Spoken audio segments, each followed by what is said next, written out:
और इसको हम कहते हैं रिट्रैक्शन ऑफ और डिम्पलिंग। अगर डिम्पलिंग हो रही है और रिट्रैक्शन ऑफ निपल है, तो इसमें हम सस्पेक्ट कर सकते हैं कि उसको क्या है, इन्वेसिव डक्टल कार्सिनोमा है। उसको क्या है, इन्वेसिव डक्टल कार्सिनोमा है। और जब हम उसकी क्या करेंगे, बायोप्सी करेंगे। जब हम उसकी क्या करेंगे, बायोप्सी करेंगे, तो बायोप्सी में हमें क्या मिलेगा, बायोप्सी में हमें क्या मिलेगा, duct like structures, duct like structure. ये जो प्रोलिफरेशन होती है, मतलब ये हमें डक्ट लाइक स्ट्रक्चर मिलेगा कि जिस तरह एक डक्ट होती है उस किस्म के क्या मिलेंगे, उस किस्म के हमें स्ट्रक्चर मिलेंगे, डक्ट लाइक स्ट्रक्चर्स मिलेंगे, duct like structures in a desmoplastic stroma, इन आ डेस्मोप्लास्टिक। डेस्मोप्लास्टिक का मतलब होता है कि अबनॉर्मल, मतलब कि उसका ना डेस्मोप्लेसिया हो गया। डेस्मोप्लेसिया का मतलब होता है कि जो स्ट्रोमा होगा उसमें हर चीज ना बिल्कुल अबनॉर्मल सी हो गई है। तो जो डेस्मोप्लास्टिक स्ट्रोमा मिलेगा, जो आपके इर्द गिर्द के सारे स्ट्रोमा मिले, स्ट्रोमा सेल्स होंगे, वो क्या होंगे, उनका डेस्मोप्लेसिया हुआ होगा। और इसमें आपको स्ट्रक्चर कौन सा मिलेगा, डक्ट लाइक स्ट्रक्चर मिलेगा। तो ये किस में मिलेगा, बायोप्सी में। और जब आप उसका फिजिकल एग्जाम करोगे तो आपको क्या मिलेगा, रिट्रैक्शन ऑफ निपल मिलेगी, और क्या मिलेगा आपको, डिम्पलिंग ऑफ स्किन मिलेगी। ठीक हो गया। अब इसकी आती हैं आगे तीन सब टाइप्स, कि जो इन्वेसिव कार्सिनोमा होता है इसकी तीन सब टाइप्स होती हैं। इसको जरा गौर से सुनना है। ठीक हो गया। जो पहली सब टाइप है, पहली सब टाइप क्या है, that is tubular carcinoma. That is tubular carcinoma. That is tubular carcinoma. इसको हम जरा पहले पढ़ते हैं। It is well differentiated tubules. ठीक है, आपको आपने जब बायोप्सी की तो अगर आपको वेल डिफरेंशिएटेड, ठीक है, अगर आपको well differentiated tube like structure मिलते हैं, वेल डिफरेंशिएटेड ट्यूब्यूल्स मिलती हैं, मतलब ट्यूब्स मिलती हैं, ट्यूब्यूल्स मिलती हैं वेल डिफरेंशिएटेड, दैट लैक, ये बहुत अहम बात है, दैट लैक मतलब कि उसमें क्या होता है, दैट लैक नो, मतलब that lack myo epithelial cells, that lack myo epithelial cells. हमने कल भी पढ़ा था कि जो डक्ट्स होती हैं, फर्ज करो ये क्या है, डक्ट है, ठीक है, ये क्या है, डक्ट है। अंदर जो आपका एपिथेलियम होता है उसको हम कहते हैं ल्यूमिनल एपिथेलियम। वो क्या करता है, वो मिल्क प्रोडक्शन करता है। और बाहर बाहर की तरफ जो एपिथेलियम होता है उसको हम क्या कहते हैं, उसको हम कहते हैं मायो एपिथेलियम। उसको हम क्या कहते हैं, मायो एपिथेलियम। अगर आपको बायोप्सी पे अगर आपको बायोप्सी पे वेल डिफरेंशिएटेड ट्यूब्यूल्स मिलती हैं, लेकिन उनमें आपको मायो एपिथेलियल सेल नहीं मिलते, तो आपने कहना है कि it is tubular carcinoma. It is tubular carcinoma and इसका बहुत अच्छा प्रोग्नोसिस है। It has good prognosis. It has good prognosis. Okay, हम आगे चलते हैं। दूसरी टाइप है डेट इज कि अगर आपको कार्सिनोमा तो मिलता है, ठीक है, अगर आपको कार्सिनोमा मिलता है प्लस इसके साथ आपको क्या मिलता है, एक्स्ट्रा सेलुलर म्यूसिन। ठीक है, extra cellular mucin. Extra cellular mucin की मतलब के जो सेल्स हैं इनके इर्द गिर्द क्या होगा, कार्सिनोमा और एक्स्ट्रा सेलुलर म्यूसिन होगा। ठीक है, एक्स्ट्रा सेलुलर म्यूसिन मिलता है, मतलब कि म्यूकस मिलता है। उसने लिखा भी हुआ है फ्लोटिंग इन म्यूकस पोल। ठीक है, तो इसको हम कहेंगे, इसको हम क्या कहेंगे, इसको हम कहेंगे म्यूसिनस कार्सिनोमा। इसको हम क्या कहेंगे, म्यूसिनस कार्सिनोमा। ठीक है, अगर आपको कार्सिनोमा भी मिलता है और उसके साथ आपको एक्स्ट्रा सेलुलर म्यूसिन मिलता है, म्यूकस मिलता है, तो इसको आप क्या कहोगे, म्यूसिनस म्यूसिनस कार्सिनोमा। ठीक हो गया। डॉक्टर खिजर पूछ रहे हैं जी, फिर तो कंट्रैक्शन नहीं होगी, ब्रेस्ट मिल्क फील्ड होगा। नहीं नहीं, इस देखें डॉक्टर खिजर, आप कंफ्यूज हो गए हैं। ये जो ट्यूब्यूल्स हैं, ये हम नॉर्मल ट्यूब्यूल्स की बात नहीं कर रहे। जो कैंसर्स के सेल्स होंगे उनमें हमें ट्यूब्स मिलेंगी। मतलब कि जो इन्वेजिव है, फर्ज करो ये क्या है, ये फीमेल की बॉडी की वो थी, डक्ट थी। ठीक है, तो इसके इर्द गिर्द जब हमें बहुत ज्यादा कैंसर मिलेगा, तो जो जब इस मैस की हम क्या करेंगे, बायोप्सी करेंगे, तो इसके अंदर हमें ट्यूब्यूल्स मिलेंगी।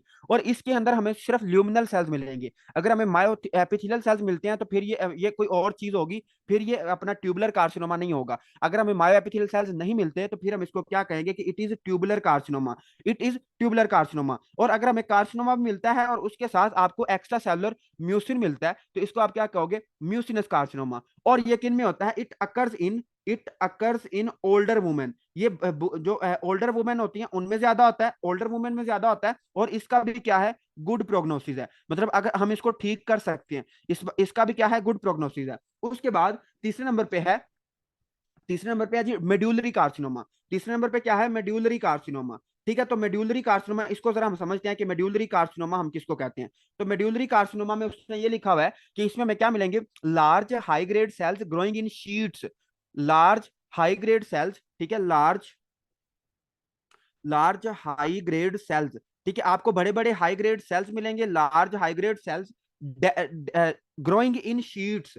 ग्रोइंग इन शीट्स मतलब जिस तरह शीट होती है, मतलब कि एक पेज की तरह, growing in sheet with lymphocytes, with lymphocytes and plasma sales. देखो मैं इसको समझाता हूं आपको ना, जो ये मेड्यूलरी कार्सिनोमा होगा, इसमें आपको क्या मिलेंगे, लार्ज हाई ग्रेड सेल्स मिलेंगे growing in sheet with lymphocytes and plasma sales.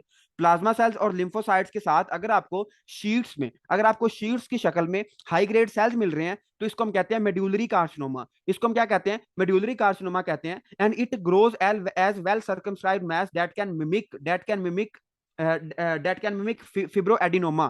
ठीक हो गया, ये देखो इसको समझो। ये जो होता है, ये जो मेडुलरी कार्सिनोमा होता है, it grows as well circumscribed, it grows as well circumscribed.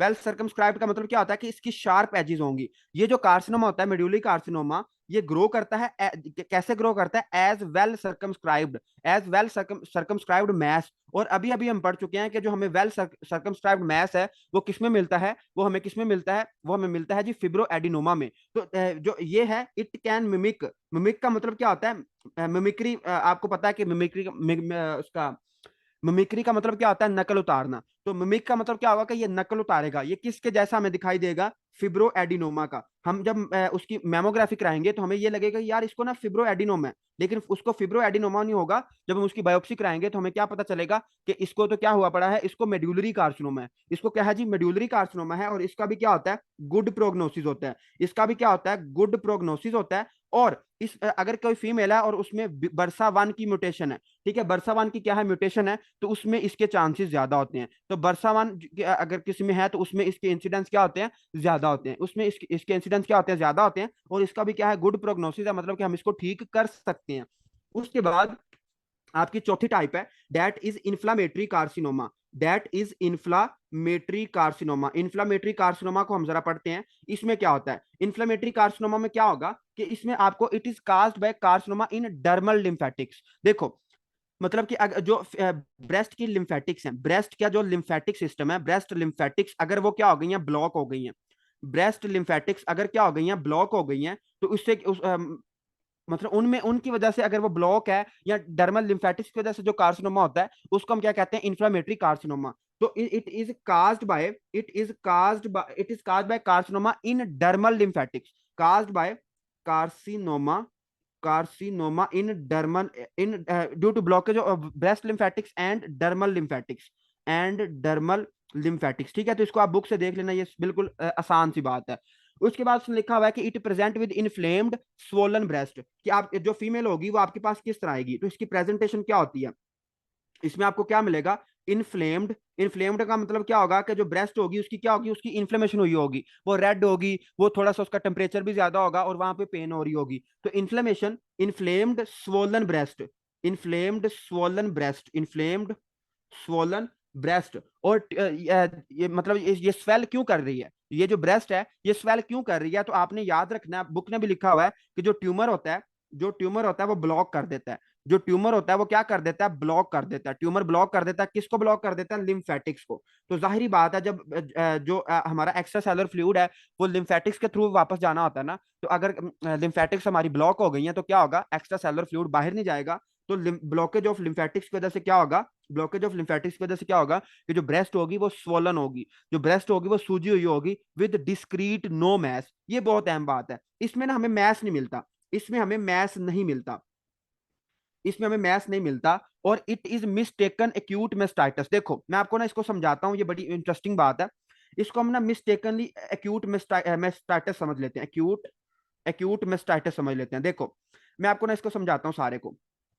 ये जो इन्फ्लेमेटरी कार्सिनोमा है ना, it is caused by carcinoma in dermal lymphatics या फिर blockage of breast lymphatics. Okay, इसको जरा पीछे छोड़ो। जो फीमेल होगी, फीमेल आपके पास आएगी और वो कहेगी कि डॉक्टर साहब जो मेरी ब्रेस्ट है वो अक्सर रेड रहती है, बहुत पेन होती है और डिस्चार्ज सा आता रहता है। अब ये सारी जो सिम्टम्स हैं, ये सारी सिम्टम्स क्या हैं, ये सारी सिम्टम्स किसकी हैं, एक्यूट मेस्टाइटिस की हैं। कल ही हमने पढ़ा था कि अगर इन्फ्लेमेशन हो जाए ब्रेस्ट की तो उसको हम कहते हैं एक्यूट मेस्टाइटिस। और जो उसमें सबसे बड़ा रिस्क फैक्टर क्या था, ब्रेस्ट फीडिंग था। ओके, लेकिन इसमें आप मतलब आप बड़े अच्छे डॉक्टर हो माशाल्लाह।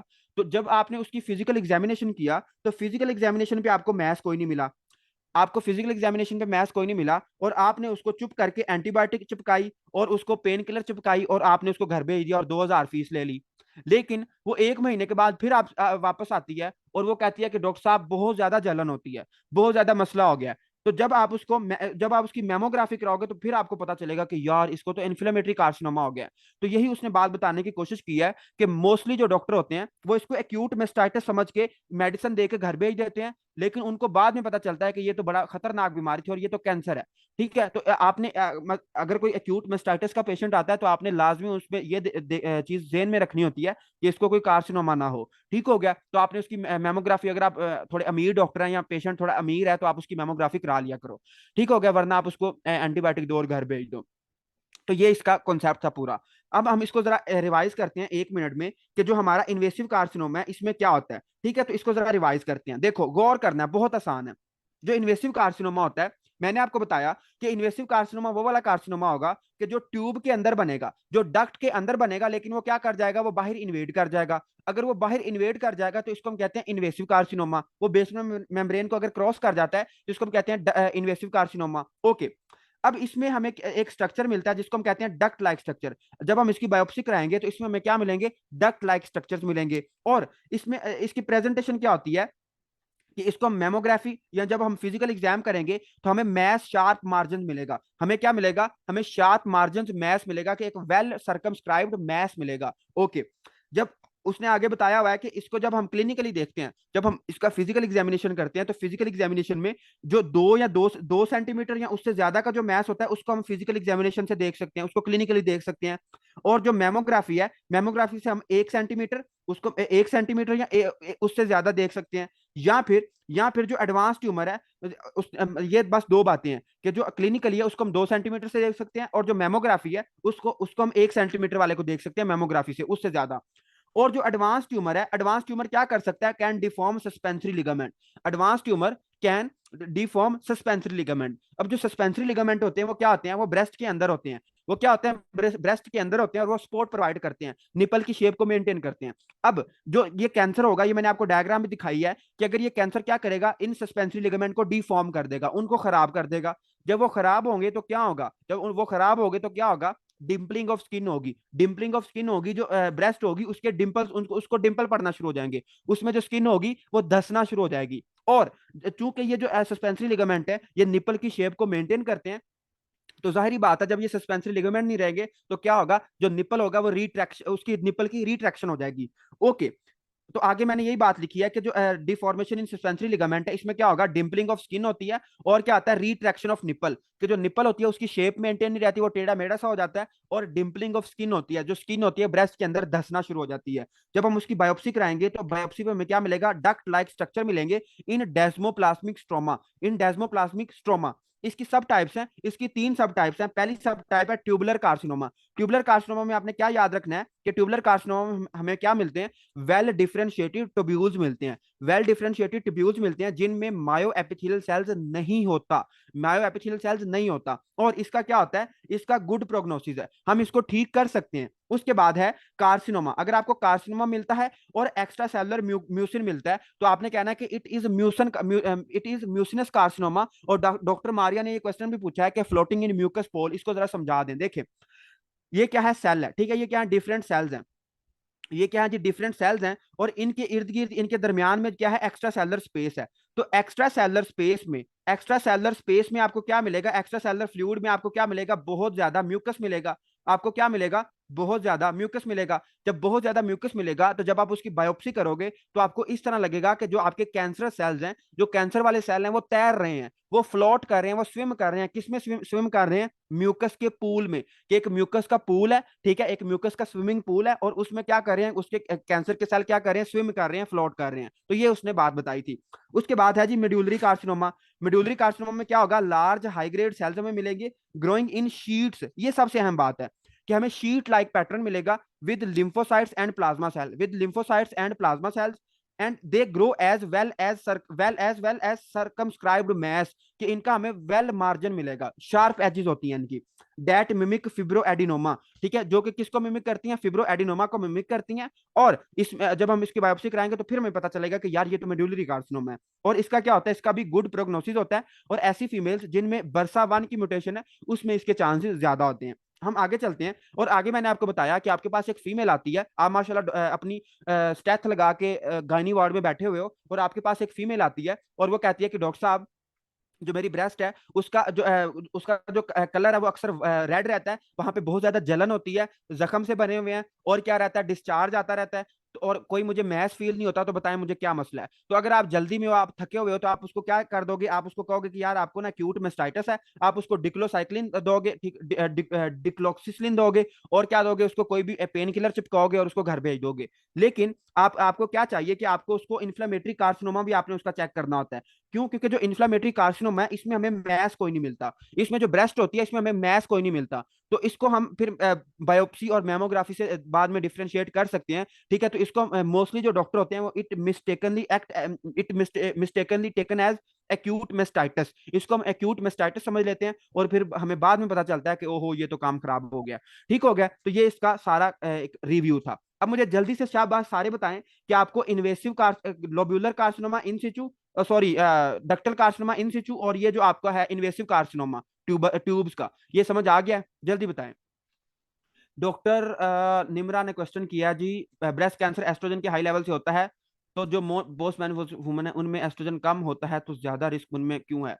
देखें डॉक्टर निम्रा, मैंने पहले भी एक स्टूडेंट को बताया है कि इसकी मुझे खुद वजह समझ नहीं आ रही कि पोस्ट मेनोपॉजल वुमेन में ये क्यों होता है। तो मैं इसको देख सकता हूँ, देख के आपको अगर मुझे पता चल गया तो मैं ग्रुप में बता दूंगा, अगर ना पता चला तो फिर अल्लाह अल्लाह, तो फिर मैं क्या ही कह सकता हूँ। ठीक हो गया, तो मैं कोशिश करूंगा इसको ढूंढने की, अगर मुझे पता चल जाता है तो मैं आपको ग्रुप में बता दूंगा, कोई टेंशन वाली बात नहीं है।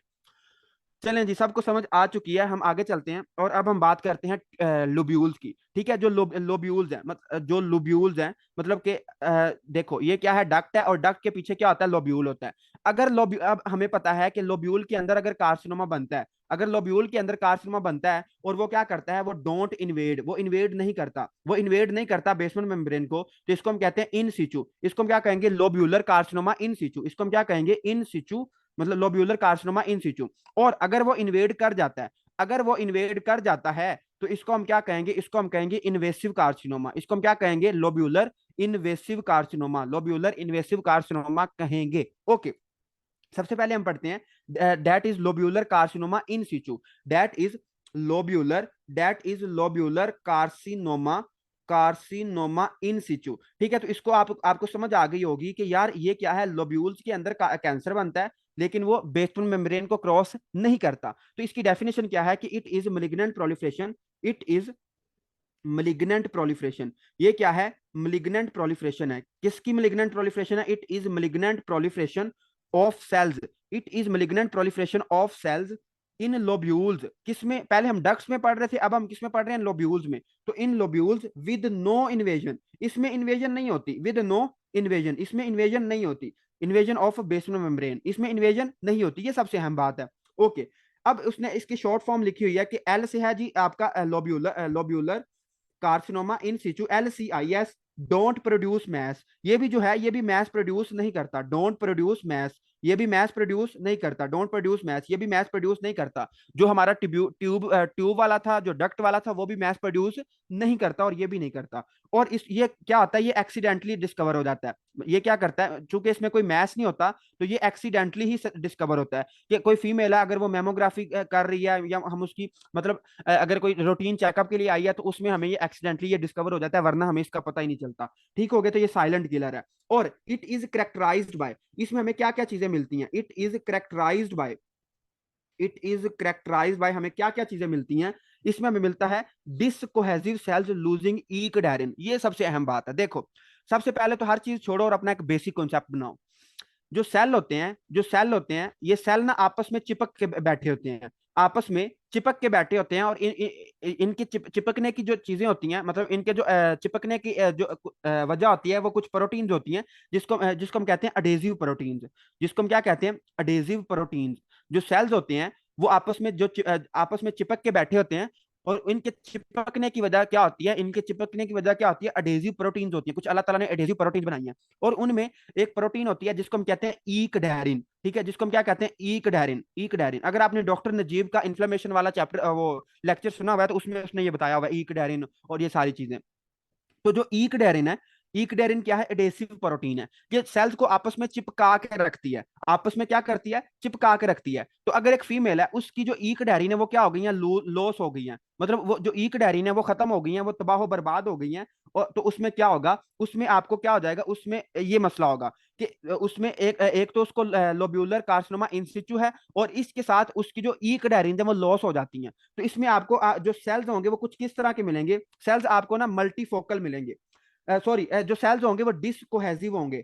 डिस का मतलब होता है अब डिस्कोहेसिव। डिस डिस्कोहेसिव। ठीक है, डिस्कोहेसिव का मतलब है कि वो are not attached with each other, मतलब नॉट अटैच्ड, वो आपस में जुड़े नहीं होंगे, वो आपस में जुड़े नहीं होंगे, तो दे विल बी डिसकोहेसिव। आपको क्या मिलेंगे? डिसकोहेसिव सेल्स मिलेंगे, डिसकोहेसिव सेल्स मिलेंगे। लूजिंग ईकडेरिन, उनमें क्या होगा? जो ईकडेरिन प्रोटीन होंगी वो क्या हो चुकी होंगी? लूज हो चुकी होंगी, वो खत्म हो चुकी होंगी। तो ईक जो कडेरिन प्रोटीन है वो लॉस, उनका लॉस हो चुका होगा, और आपको क्या मिलेंगे? डिसकोहेसिव सेल्स मिलेंगे। और ये क्या होंगे? It is often multifocal. ये क्या होंगे? मल्टीफोकल। मल्टीफोकल का मतलब क्या है? कि ब्रेस्ट पे आपको डिफरेंट जगह पे मिलेंगे। मल्टीफोकल, मल्टीफोकल एंड बायलैटरल, ये दोनों तरफ होंगे, मतलब दोनों ब्रेस्ट में होंगे, दोनों ब्रेस्ट में होंगे, और क्या होंगे? ये मल्टीफोकल होंगे। आपको क्या मिलेंगे? डिस्कोहेसिव सेल्स मिलेंगे, और जो कि आपस में चिपके नहीं होंगे, कोई इधर भाग रहा है, कोई इधर भाग रहा है, कोई वहां पे पड़ा हुआ है, कोई वहां पे पड़ा हुआ है। और क्या होंगे? मल्टीफोकल। मल्टीफोकल का मतलब है कि डिफरेंट लोकेशंस पे होंगे, और बायलेटरल होंगे, मतलब कि दोनों ब्रेस्ट में होंगे। दोनों ब्रेस्ट में मल्टीफोकल्स आपको क्या मिलेंगे? डिस्कोहेसिव सेल्स मिलेंगे। किसमें मिलेंगे? लोब्यूलर कार्सिनोमा इन सिचू में। आप इसका ट्रीटमेंट कैसे करोगे? आप इसका ट्रीटमेंट कैसे करोगे? तो आप इसको दोगे टेमोक्सीफिन। आप इसको क्या दोगे? टेमोक्सीफिन। टेमोक्सीफिन फिलहाल मैं आपको नहीं बताऊंगा, इसको हमने पढ़ना है फार्माकोलॉजी में। तो टेमोक्सीफिन क्या करती है? तो टेमोक्सीफिन रिड्यूस कर देती है, reduce risk of subsequent carcinoma. Reduce risk of subsequent carcinoma, मतलब कि इस कैंसर को आगे नहीं बढ़ने देती। ठीक है, इसको इन्वेसिव नहीं होने देती, सिर्फ सिर्फ इसको इन सिचू रहने देती है। तो it decrease risk of subsequent carcinoma. ठीक है, ये क्या करती है? कार्सिनोमा के रिस्क को कम कर देती है। और इसका हमने क्लोज फॉलो अप करना होता है। इसका हमने क्या करना होता है? क्लोज फॉलो अप करना होता है। Low risk of progression to invasive carcinoma, इसका कोई खास रिस्क नहीं है कि ये आगे इन्वेसिव कार्सिनोमा बन जाए। तो इसमें जो सबसे अहम बात थी वो ये वाली थी कि इसमें आपको क्या मिलेंगे? लूजिंग ईकडेरिन। इसमें आपको ईकडेरिन का लॉस मिलेगा। ईकडेरिन क्या होंगे? इसमें लॉस हो चुके होंगे, और ये आपको डिफरेंट जगह पे मिलेगा, और इसे क्या होगा? दोनों दोनों तरफ होगा, मतलब कि बायलेटरल होगा। ठीक हो गया? तो it is lobular carcinoma in situ. उसके बाद एक छुटकू सा टॉपिक है, दैट इज लोब्यूलर कार्सिनोमा, के लोब्यूल्स का कार्सिनोमा हुआ है। लोब्यूल्स का क्या हुआ है? कार्सिनोमा हुआ है, लेकिन वो क्या है? इनवेसिव है। वो क्या है जी? इनवेसिव है। तो इसको जरा हम समझ लेते हैं। Lobular carcinoma invasive. Close follow up. Doctor Kashi पूछ रहे हैं जी, क्लोज फॉलो अप का क्या मतलब है? देखें, फॉलो अप का मतलब होता है कि अगर आपके पास कोई मरीज आया ना, तो आपने उसको बाद में फॉलो करना होता है कि इसमें कोई मतलब आपने उसको हर हफ्ते या हर 2 हफ्ते के बाद उसको आपने लाजमी चेक करना होता है कि इसको कोई मसला तो नहीं हो रहा, इसकी बीमारी बढ़ रही है या कम हो रही है। इसको हम कहते हैं follow up of the patient, या बड़ा हम यूज करते हैं टर्म। ठीक है, तो क्लोज फॉलो अप का मतलब ये है कि आपने उसको टेमोक्सिफिन देनी है ताकि उसका कार्सिनोमा आगे ना जाए। और जब हम टेमोक्सिफिन देंगे, जब हम टेमोक्सिफिन देंगे, तो बाद में हमने उसका क्लोज फॉलो अप करना होता है कि उसको हमने बार बार दोबारा बुलाते रहना, ताकि हम उसको चेक करते हैं कि उसका कोई जो कैंसर है वो आगे तो नहीं बढ़ रहा। डॉक्टर मारिया पूछ रहे हैं जी, फिजिकल एग्जाम पे हमें पता नहीं, पेन नहीं पता चलेगा ना? जी, इस पे ये इसमें चूंकि मैथ्स नहीं बनता, तो इसमें हमें मोस्टली नहीं पता चलता, इसकी कोई खास प्रेजेंटेशन नहीं होती। लेकिन आपको जो फीमेल होगी ना, वो मतलब उसमें जो ब्रेस्ट होगी वो थोड़ी सी अब नॉर्मल सी होगी। वो अगर आपके पास रूटीन चेकअप के लिए पास आती है, या फिर उसमें कोई ना अबनॉर्मेलिटी लाजमी होगी, कुछ ना कुछ उसमें सिम्टम थोड़ी बहुत होगी। तो जब आप उसको चेक करोगे तो फिर आपको ये पता चल जाएगा कि इसको लोब्यूलर कार्सिनोमा इन सिचू है। अच्छा, लोब्यूलर कार्सिनोमा इन्वेसिव, कि अगर यही जो लोब्यूल है, अगर इसके अंदर कार्सिनोमा बनता है और वो क्या हो जाता है? वो इन्वेड कर जाता है। वो क्या कर जाता है? इन्वेड कर जाता है। तो इसको हम कहते हैं लोब्यूलर कार्सिनोमा इन्वेसिव। तो invasive carcinoma that characteristically grows in single file pattern. सिर्फ इसमें एक लफ्ज याद रखना है, that is file pattern. MCQs है ये वाला, फाइल पैटर्न। ये आपसे यही एमसीक्यूज पूछा जाएगा, जहां पे भी ये वर्ड आ जाए, फाइल पैटर्न कार्सिनोमा। ठीक है, फाइल पैटर्न कार्सिनोमा। इसकी हम पूरी डेफिनेशन लिखते हैं कि it is malignant proliferation, it is malignant proliferation. इसमें क्या होती है? मलिग्नेंट प्रोलिफरेशन होती है किसके अंदर? ट्यूब्यूल्स के अंदर। It is malignant proliferation of cells in in file like pattern carcinoma. ये वर्ड सबसे अहम है। जहां पे फाइल पैटर्न आ जाए कार्सिनोमा, तो आपने फौरन पहुंच जाना है कि ये कहां है? It is invasive lobular carcinoma, it is invasive lobular carcinoma and it may exhibit single ring morphology. ये मतलब इसकी जो मार्फोलॉजी है, एक तो फाइल लाइक पैटर्न है, और it may exist, it may exhibit as ring like morphology, कि जिस तरह एक रिंग होती है, गोल होती है, उस तरह की भी इसकी मार्फोलॉजी हो सकती है। लेकिन जो एमसीक्यूज है वो ये वाला है, फाइल लाइक पैटर्न। ठीक है, ये बात आपने नहीं बोलनी, फाइल लाइक पैटर्न। ओके, अब आगे बहुत आसान है। मुझे पहले तो ये बताएं कि आपको ये लोब्यूलर कार्सिनोमा दोनों समझ आ गए हैं, इसमें कोई मसले वाली बात नहीं है। जल्दी बताएं, जल्दी। जी, डॉक्टर अनम, डॉक्टर मारिया और डॉक्टर behzad और डॉक्टर समीना को समझ आ चुकी है, बाकी भी सारे शाबाश सही बता रहे हैं कि समझ आ चुकी है। हम आगे चलते हैं। अब यहाँ पे आपने थोड़ा सा गौर करना है, यहाँ पे समझने वाली बातें हैं, सिर्फ आपने एक दफा समझना और आपको ये बिल्कुल समझ आ जाएगा। That is prognostic and prognostic prognostic and predictive factor. इसको जरा ध्यान से समझना। प्रिडिक्टिव फैक्टर देखो, जो कोई भी ट्यूमर है, उसकी हम तीन चीजें देखते हैं। कोई भी ट्यूमर है उसकी हम तीन चीजें देखते हैं। कौन कौन सी चीजें देखते हैं? हम मैंने आपको समझाया भी था जब हमने सीवीएस पढ़ा था, मैंने एंडोक्राइनोलॉजी में आपको समझाया था कि हम ट्यूमर की तीन चीजें देखते हैं। इसको हम कहते हैं TNM स्टेजिंग। अगर हमने किसी भी ट्यूमर का स्टेज देखनी हो ना, कि यार इसके कैंसर की क्या स्टेज चल रही है, तो हम तीन चीजें देखते हैं। हम उसको कहते हैं TNM। टी से हम क्या देखते हैं? Tumour size. टी से हम क्या देखते हैं? ट्यूमर साइज देखते हैं कि इस ट्यूमर का क्या साइज है। एन से हम क्या देखते हैं? कि नोड। एन का मतलब होता है नोड। और हम ये देखते हैं कि आया कि ये जो कैंसर है ये लिम्फ नोड तक फैल चुका है या नहीं फैल चुका। ये जो कैंसर है ये मेटास्टाइज हो चुका है, क्या ये स्प्रेड हो चुका है, स्प्रेड टू लिम्फ नोड, क्या ये स्प्रेड हो चुका है, स्प्रेड टू नोड। ठीक है, तो ये हम चेक करते हैं। और एम से हम क्या चेक करते हैं? मेटास्टेसिस। ठीक है, मेटास्टेसिस की इसकी कितनी मेटास्टेसिस हो चुकी है, ये कितना फैल चुका है। ठीक है, तो ये तीन चीजें हम किसी भी ट्यूमर की चेक करते हैं। ओके, अब आपकी बुक ने लिखा हुआ है कि ये जो आपके कार्सिनोमा है, जो ब्रेस्ट का कार्सिनोमा है, इसकी हम तीन चीजें चेक करते हैं। एक तो हम देखते हैं ट्यूमर साइज। ठीक है, ट्यूमर साइज को तो जरा हम गोली मारे ना, उसको साइड पे रखते हैं। सबसे जो मोस्ट इंपॉर्टेंट है, जो मोस्ट इंपॉर्टेंट तो क्या होती है? मेटास्टेसिस होती है। मोस्ट इंपॉर्टेंट किसी भी कैंसर की क्या होती है? मेटास्टेसिस ही होती है। जो मोस्ट इंपॉर्टेंट थिंग होती है वो क्या होती है? मेटास्टेसिस ही होती है। लेकिन जो ब्रेस्ट कैंसर है, इसमें जो सबसे हम ज्यादा चीज देखते हैं, जो सबसे बड़ा यूजफुल फैक्टर है, दैट इज कि हम ये देखते हैं कि आया कि ये वाला जो कैंसर है ये लिम्फ नोड तक फैल चुका है या नहीं फैल चुका। तो मुझे शाबाश, जल्दी से पहले तो ये बताएं ना कि जो ब्रेस्ट की ड्रेनेज है, लिम्फेटिक ड्रेनेज, वो कहाँ पे होती है, वो कौन से नोड्स में होती है? शाबाश, जल्दी बताना जरा। जी डॉक्टर अदनान, एक्सीलेंट। जो एक्सिलरी नोड्स होते हैं, मतलब कि जो हमारे एक्सिला है उसके जो नोड्स हैं, उसके अंदर जो लिम्फ नोड्स हैं, जो ब्रेस्ट है उसकी जो लिम्फेटिक ड्रेनेज है कहाँ पे होती है? एक्सिलरी नोड्स पे होती है। तो हम ये चेक करते हैं कि आया कि अगर किसी लेडी को ब्रेस्ट कैंसर है तो वो उसकी एक्सिलरी नोड तक पहुंचा हुआ है या नहीं पहुंचा हुआ। ठीक है, तो ये चीज हम लाजमी चेक करते हैं, और ये बहुत यूजफुल फैक्टर है किसी भी ब्रेस्ट कैंसर को स्टेज देने के लिए, कि इसकी ब्रेस्ट कैंसर का कौन सी स्टेज चल रही है। तो it is most useful factor. लेकिन मोस्ट इंपॉर्टेंट कौन सा होता है? मेटास्टेसिस। लेकिन ब्रेस्ट कैंसर के केस में हम क्या चेक करते हैं? हम ज्यादा ये चेक करते हैं कि उसका लिम्फ नोड तक फैलाव हुआ है या नहीं हुआ। अब आप कहते हैं कि यार ये हम कैसे चेक करेंगे? तो इसमें हम देखते हैं एक टेक्निक है, मतलब लिम्फ नोड होता है जिसको हम कहते हैं sentinel lymph node. Sentinel lymph node sentinel lymph node is used sentinel lymph node biopsy is used to assess axillary lymph node. Axillary lymph node, इसको जरा समझें। एक्सिलरी लिम्फ नोड, देखो सेंटिनल लिम्फ नोड कौन सा होता है? ऐसा lymph node जिसमें कैंसर सबसे पहले जाता है। ऐसा लिम्फ नोड जिसमें कैंसर सबसे पहले जाता है उसको हम कहते हैं सेंटिनल लिम्फ नोड। तो हम क्या करते हैं? हम सेंटिनल लिम्फ नोड को चेक करते हैं और उसकी बायोप्सी करते हैं। अगर वहां तक कैंसर पहुंच चुका है तो हम कहते हैं कि यार इसकी ये स्टेज चल रही है। मतलब वो जो डॉक्टर होता है वो उसकी फिर स्टेजिंग बयान करता है। तो हम क्या करते हैं? हम सेंटिनल लिम्फ नोड की क्या करते हैं? बायोप्सी करते हैं। और हमें ये पता चल जाता है कि इसके जो एक्सिलरी लिम्फ नोड है, जो इसके एक्सिलरी लिम्फ नोड है, यहां तक कैंसर मेटास्टाइज हुआ है या नहीं हुआ। तो आपकी बुक की लाइन है कि sentinel biopsy is use to assess axillary lymph node metastasis. कि हम एक्सिलरी लिम्फ नोड मेटास्टेसिस को चेक करने के लिए हम क्या करते हैं? हम वो वाला लिम्फ नोड पहले उसकी बायोप्सी कर लेते हैं जो जिसमें कैंसर सबसे पहले जाता है। और वो कौन सा होता है? That is sentinel lymph node. Okay, अब आप कहते हैं कि यार अच्छा, हमें ये भी बात समझ आ गई है।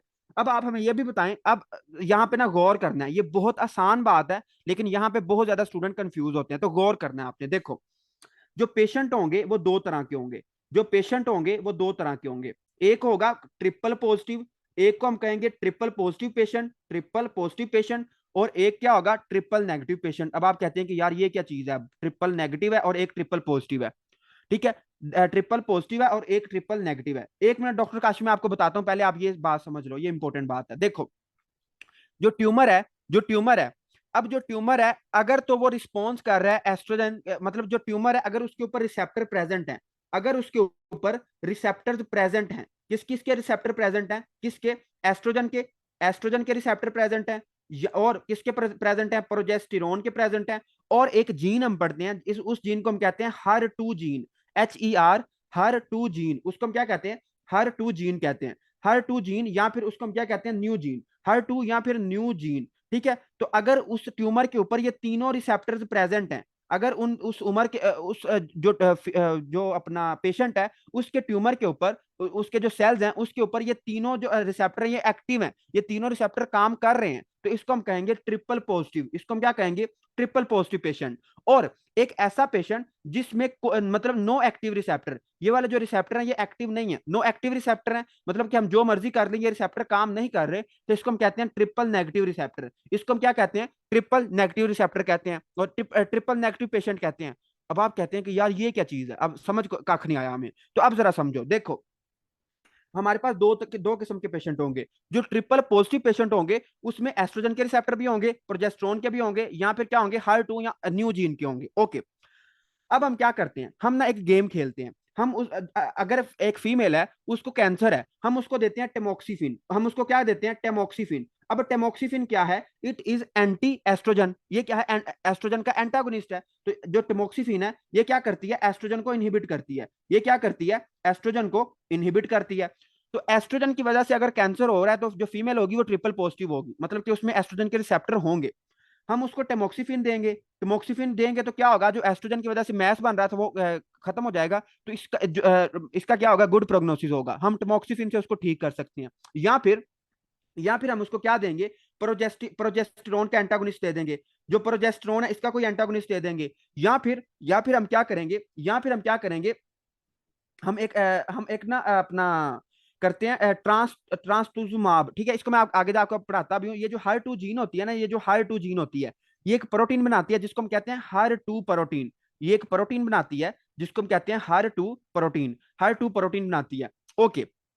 अब आपने याद रखना है कि अगर अगर हम इस प्रोटीन की एम्पलीफिकेशन चाहते हैं, ठीक है, अगर हम क्या चाहते हैं, मतलब कि जो HER2 neu gene amplification associated with transformer are design antibody against HER2। देखो अब जो फीमेल जिनमें ब्रेस्ट कैंसर होता है उनमें ये जो HER2 प्रोटीन होती है इसकी एम्पलीफिकेशन हो जाती है, उसमें क्या हो जाती है, इसकी एम्पलीफिकेशन हो जाती है, ये बहुत ज्यादा बन जाती है। तो अगर इसके रिसेप्टर मौजूद हैं तो हम इसके खिलाफ एक एंटीबॉडी दे देते हैं, जो कि हमने किस में बनाई हुई है, जो कि हमने बनाई हुई है लेबोरेटरी में, जो कि हमने किस में बनाई हुई है, लैब में। और उस एंटीबॉडी का क्या नाम है, उस एंटीबॉडी का क्या नाम है, त्रास्तुजुमाब। और उसको हम प्यार से और क्या कहते हैं, हर सेप्टिन भी कहते हैं, उसको हम प्यार से हर सेप्टिन भी कहते हैं, ठीक है। तो जरा हम इसको रिवाइज करते हैं। देखो अगर एक ट्यूमर है उसके ऊपर एस्ट्रोजन के रिसेप्टर हैं तो हम उसको क्या देंगे, हम उसको टेमोक्सिफिन देंगे और उसका एस्ट्रोजन ब्लॉक हो जाएगा, और क्या होगा, उसका जो कैंसर होगा वो काफी हद तक ठीक हो जाएगा, मतलब कि उसमें गुड प्रोग्नोसिस होगा। अगर उसमें प्रोजेस्टेरोन के रिसेप्टर है तो हम प्रोजेस्टेरोन को ब्लॉक करने के लिए कोई ड्रग दे देंगे और क्या होगा, उसका कैंसर ठीक हो जाएगा। अगर उसमें HER2 की म्यूटेशन है, मतलब HER2 एम्पलीफिकेशन हुई है, तो हम HER2 प्रोटीन को रोकने के लिए हम क्या देंगे, एक एंटीबॉडी देंगे, ठीक है, जो कि हमने लैब में बनाई हुई है, उसको हम कहते हैं त्रास्टुजुमाब, मतलब उसको हर सेप्टिन भी कहते हैं। जब हम उसको देंगे तो जो हर टू प्रोटीन होगी वो नहीं बनेगी, तो क्या होगा, हमारा पेशेंट ठीक हो जाएगा। तो मुझे शाहबाज जल्दी से ये बताएं कि जो ट्रिपल पॉजिटिव पेशेंट होता है, जो ट्रिपल पॉजिटिव पेशेंट होता है इसमें प्रोग्नोसिस अच्छा होगा या ट्रिपल नेगेटिव वाले पेशेंट में प्रोग्नोसिस अच्छा होगा, जल्दी बताएं। जी डॉक्टर लाइबा एक्सीलेंट। कि जो ट्रिपल पॉजिटिव पेशेंट होता है, जो ट्रिपल पॉजिटिव पेशेंट होता है इसमें गुड प्रोग्नोसिस होता है, इसमें क्या होता है, गुड प्रोग्नोसिस होता है, मतलब हम टेमोक्सिफिन देंगे, हम ट्रास्टुजुमाब देंगे, हम हर सेप्टिन देंगे, तो क्या होगा, क्या होगा कि पेशेंट हमारा ठीक हो जाएगा। लेकिन जो है ट्रिपल नेगेटिव है उसके ऊपर कोई रिसेप्टर मौजूद नहीं है, तो हम उसको जो मर्जी दे दें तो उसका क्या होगा, पुअर प्रोग्नोसिस होगा। ठीक हो गया। तो हम इसके ट्रीटमेंट में हम जो पेशेंट है उनको दो क्लासेस में डिवाइड कर लेते हैं, एक को हम कहते हैं ट्रिपल पॉजिटिव पेशेंट और एक को हम कहते हैं triple negative patient. Triple positive जो पेशेंट होते हैं वो टमोक्सिफिन पे भी काम कर सकते हैं, वो ट्रास्टुजुमाब एमआर पे भी काम कर सकते हैं और वो प्रोजेस्टेरोन एंटागोनिस्ट पे भी काम कर सकते हैं। और जो ट्रिपल नेगेटिव पेशेंट होंगे वो उनमें क्या होगा, उनमें बहुत ही पुअर प्रोग्नोसिस होगा। तो मुझे शाबाश, जल्दी से ये बात बताएं कि आपको ये बात समझ आई है या ऊपर से गुजर गई है, जल्दी बताएं शाबाश। कि जो पेशेंट होंगे वो दो किस्म के होंगे। जो पेशेंट ट्रिपल पॉजिटिव होगा वो उनका गुड प्रोग्नोसिस होगा, और जो ट्रिपल नेगेटिव होगा उनमें क्या होगा, उनका पुअर प्रोग्नोसिस होगा। चलें जी, आई होप कि आपको बात ये समझ आ गई है। इसमें यही बातें लिखी हुई हैं, इसके अलावा कुछ भी बात नहीं लिखी हुई। ठीक हो गया, हम आगे चलते हैं। और आगे है जी अफ्रीकन अमेरिकन जो वुमेन है, मतलब जो अमेरिका में अफ्रीकन लोग रह रहे हैं, मतलब जो काले हैं ना बेचारे, सिंपल आप याद रखो कि जो काले हैं उनकी किस्मत ही खराब है। उनकी क्या है, किस्मत ही खराब है। आप हर जगह पढ़ोगे कि कालों में हर चीज ज्यादा है। ठीक है, इवन कि उनमें ब्रेस्ट कैंसर भी ज्यादा है। उनमें जो काले होते हैं वो क्या होते हैं, वो अपना ट्रिपल नेगेटिव होते हैं। उनका बहुत पुअर प्रोग्नोसिस होता है। जो काले हैं, मैं वैसे डिस्क्रिमिनेशन नहीं कर रहा, सोशल डिस्क्रिमिनेशन नहीं कर रहा, लेकिन सिर्फ समझाने के लिए बता रहा हूँ कि जो अमेरिका में अफ्रीकन लोग हैं उनकी इतनी किस्मत खराब है कि उनमें पुअर प्रोग्नोसिस होता है। तो जो उसने लिखा हुआ है कि African American women have increased propensity to develop triple negative carcinoma. ठीक है, उनमें क्या, कौन सा कार्सिनोमा डेवलप होता है, ट्रिपल नेगेटिव कार्सिनोमा डेवलप होता है। ठीक हो गया। तो स्किन कैंसर तो गौर में बस लेकिन ज्यादा जो मसले हैं वो उनमें कालों में है। ठीक है, आपने अक्सर पढ़ा होगा कि जी अफ्रीकन अमेरिकन में ये चीज ज्यादा है। तो बस कालों की किस्मत ही वैसे खराब है। हम आगे चलते हैं और अब हम बात करते हैं हेरिडिटरी ब्रेस्ट कैंसर। आगे है जी हमारा topic, that is hereditary breast cancer. Hereditary breast cancer, इस ये बहुत आसान है। देखो हेरिडिटरी का मतलब क्या है, विरासती। Hereditary breast cancer, hereditary breast cancer जो ट्रिपल नेगेटिव का ट्रीटमेंट ये होगा कि हम उसको कीमोथेरेपी वगैरह पे लगाएंगे और उसकी जो मेस्टेक्टमी कर देंगे। मतलब कि उस जो ब्रेस्ट होगा उसको उड़ा देंगे और कीमोथेरेपी वगैरह करेंगे, लेकिन उसका पुअर प्रोग्नोसिस होता है, जल्दी हम उसको ठीक नहीं कर पाते। हेरिडिटरी का मतलब क्या होगा कि इसमें कोई जेनेटिक डिफेक्ट होगा। तो इसकी क्लिनिकल फीचर ये होगा कि इसमें आपको क्या मिलेगा, हेरिडिटरी ब्रेस्ट कैंसर मिलेगा। और इस ये किन किन लोगों में ज्यादा होगा, first degree relatives. First degree relatives में कौन से आते हैं कि जिनका आपके साथ डायरेक्ट तल्लक होता है, जिस तरह आपके माँ बाप हैं, आपके बहन भाई हैं, आपके फर्स्ट कजन हैं। तो जो फर्स्ट डिग्री रिलेटिव्स हैं, अगर उनमें किसी को कैंसर है, उनमें किसी को ब्रेस्ट कैंसर हुआ था, तो आप में भी चांसेस है कि आप में क्या हो सकता है, ब्रेस्ट कैंसर हो सकता है। और it is tumour at an early age and multiple tumour on single patient. मतलब कि ये अर्ली एज में होता है। ठीक है, ये क्या होता है, अर्ली एज में होता है। और इसमें हमें क्या मिलते हैं, मल्टीपल ट्यूमर्स मिलते हैं। Multiple tumours in single body, multiple tumours on single patient, एक ही पेशेंट में हमें बहुत ज्यादा ट्यूमर्स मिलते हैं। और ये क्यों होता है, ये बहुत अहम बात है। दो जीन होते हैं जिसको हम कहते हैं बर्सा वन। ठीक है, बर्सा वन और बर्सा टू, इसको हम चौथी दफा पढ़ रहे हैं। BRCA one and BRCA two, ये दो जीन्स होते हैं। इन दोनों की अगर म्यूटेशन हो जाए तो क्या होता है, जो सेल होते हैं वो अब नॉर्मली प्रोलिफरेट करते रहते हैं और क्या हो जाता है, ब्रेस्ट कैंसर हो जाता है। ठीक हो गया, तो ये मोस्ट इंपॉर्टेंट है कि BRCA one and BRCA two की स्ट्रॉन्ग एसोसिएशन है किसके साथ, हेरिडिटरी ब्रेस्ट कार्सिनोमा के साथ। तो आपने याद रखना है कि अगर एक फीमेल है, ठीक है, अगर एक फीमेल है, हमने ये पहले भी पढ़ा था, अगर एक फीमेल है उसमें हमें पता चल जाता है, जब हम उसकी कैरियोटाइप वगैरह कराते हैं हमें पता चल जाता है कि इसकी बर्सा बर्सा वन क्या है, म्यूटेटेड है। इसकी क्या है, बर्सा वन म्यूटेशन है, या फिर वो कैरियर है। या फिर अगर वो कैरियर है या उसमें म्यूटेशन है तो हम उसकी क्या कर देते हैं, हम उसकी प्रोफाइलेक्टिकली उसकी क्या कर देते हैं, मेस्टेक्टमी कर देते हैं, ताकि उसमें ब्रेस्ट कैंसर डेवलप ना हो। तो प्रोफाइलेक्टिकली हम उसकी क्या कर देते हैं, मेस्टेक्टमी कर देते हैं। ठीक है, उसके जो ब्रेस्ट है उसको कट कर देते हैं, तो मेस्टेक्टमी कर देते हैं। और जब मेस्टेक्टमी करते हैं तो मेस्टेक्टमी से क्या होता है, इसका रिस्क डिक्रीज हो जाता है। ठीक है, तो मेस्टेक्टमी से इसका क्या आ जाता है, रिस्क डिक्रीज हो जाता है। और स्मॉल, लेकिन फिर भी उसने बुक ने लिखा हुआ है कि small risk still remain, small risk still remain. ठीक है, फिर भी थोड़ा सा रिस्क रह जाता है, थोड़ा सा रिस्क रह जाता है। क्यों रह जाता है, क्यों रह जाता है, because breast tissue sometimes extend into axilla. के जो ब्रेस्ट टिश्यू होते हैं, जो ब्रेस्ट टिश्यू होते हैं वो क्या करते हैं, वो एक्सटेंड हुए होते हैं। कहां पे एक्सटेंड हुए होते हैं, एक्सिला में, या फिर चेस्ट वॉल में, या फिर चेस्ट वॉल में। तो इसमें दो तीन बातें करने वाली। एक बात ये कि अगर आपकी कोई फर्स्ट रिलेटिव है और उसमें ब्रेस्ट कैंसर था, तो आप में भी चांसेस है कि ब्रेस्ट कैंसर हो सकता है।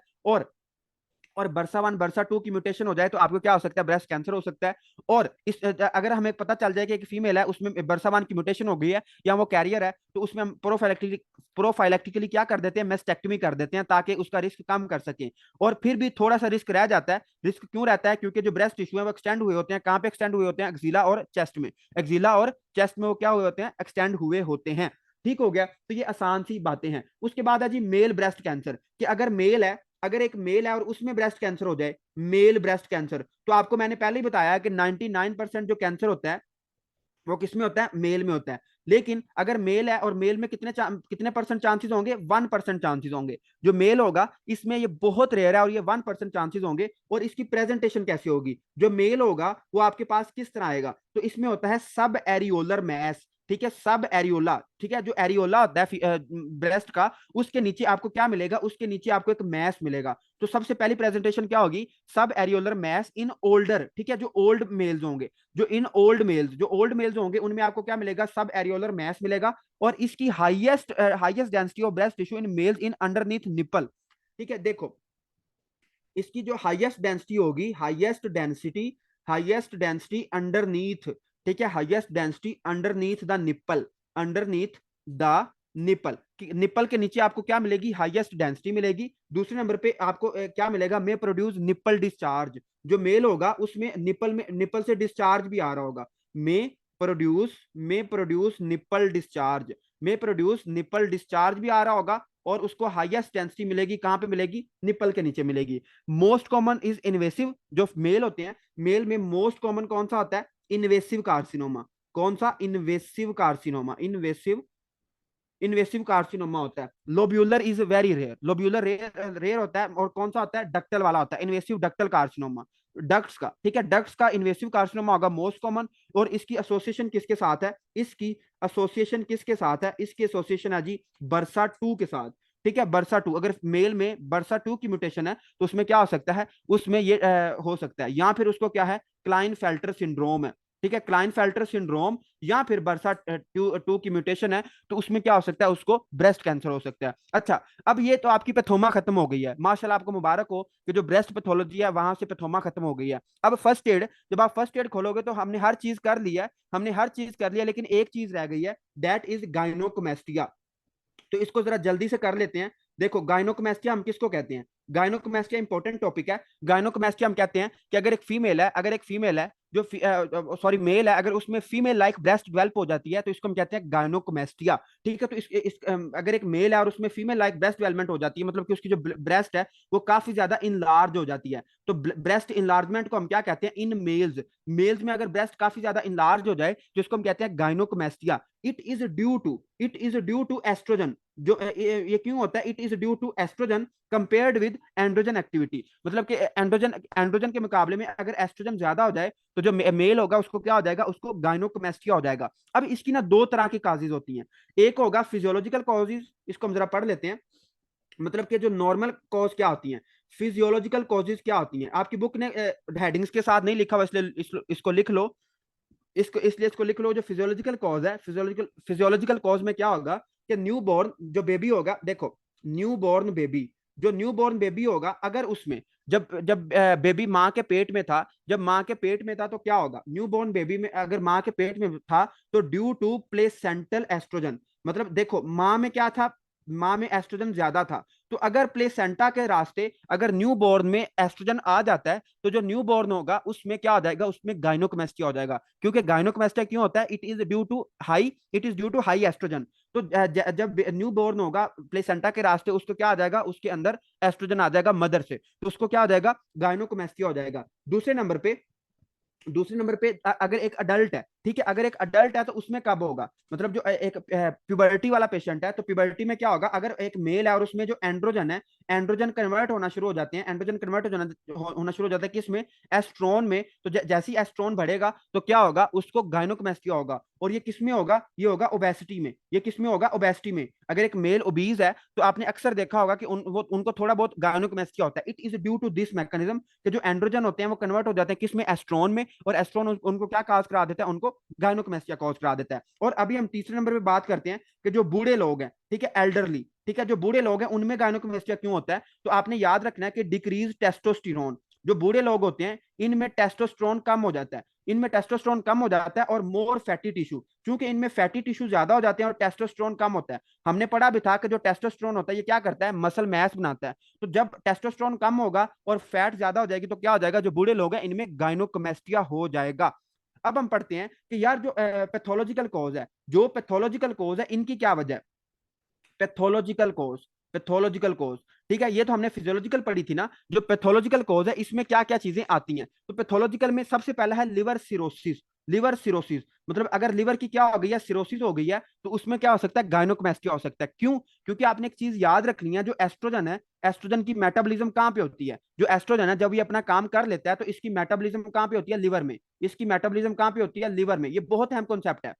इसकी मेटाबॉलिज्म कहाँ पे होती है, लिवर में। तो जब लिवर ही खराब हो गया, लिवर की क्या हो गई है, सिरोसिस हो गई है, तो जो एस्ट्रोजन होगा वो बॉडी में ज्यादा हो जाएगा मेल की, तो उसको क्या हो जाएगा, गायनोकोमेस्टिया हो जाएगा। या फिर क्या है, हाइपोगोनेडिज्म है। ठीक है, या फिर क्या है, हाइपोगोनेडिज्म है। या फिर क्या है जी, हाइपोगोनेडिज्म है, मतलब कि उसमें टेस्टोस्टेरोन कम है। जब जाहिर बात है टेस्टोस्टेरोन कम होगा, उसकी फैटी टिश्यू ज्यादा होंगे, तो क्या होगा, उसको गायनोकोमेस्टिया हो जाएगा। उसको क्या हो जाएगा, गायनोकोमेस्टिया हो जाएगा। और ये किसमें होता है, हाइपोगोनेडिज्म किसमें होता है, क्लाइनफेल्टर सिंड्रोम में होता है। और आगे है जी टेस्टिकुलर ट्यूमर, कि अगर कोई टेस्टिस का ट्यूमर हो गया तो उसमें भी क्या हो सकता है, टेस्टिकुलर ट्यूमर, मतलब कि क्या है, कि अगर उसमें एंड्रोजन बहुत ज्यादा है तो एंड्रोजन कन्वर्ट होना शुरू हो जाएंगे किसमें, एस्ट्रोन में, तो उसमें भी क्या हो सकता है, उसको गायनोकोमेस्टिया हो सकता है। और सबसे अहम बात, अगर आप आपसे कोई बंदा पूछे कि बताएं कि वो वाली ड्रग्स बताएं जो गायनोकोमेस्टिया कॉज कराती हैं, तो आपने सिंपल उसको कहना है डिस्को ड्रग्स। आपने उसको क्या कहना है, डिस्को ड्रग्स। वो वाली ड्रग्स जो कि गायनोकोमेस्टिया कॉज कराती हैं, उनको हम कहते हैं डिस्को ड्रग्स। वो बड़ी डिस्को में जाती हैं। ठीक है, तो उनका ये निमोनिक है, डिस्को ड्रग्स, ये बड़ा इंपॉर्टेंट निमोनिक है, आपके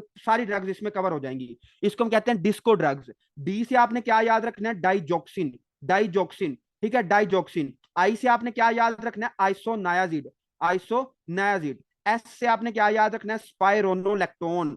स्पाइरोनोलैक्टोन। और सी से आपने क्या याद रखना है, स्मिटिडीन। सी से आपने क्या याद रखना है, स्मिटिडीन। ओ से आपने क्या याद रखना है, ओ एस्ट्रोजन। ठीक है, ओ एस्ट्रोजन। और इसके अलावा अगर आप और याद कर सकते हो तो एक एस से भी आपने याद रखना है, दैट इज स्टिल बेस्ट्रोल।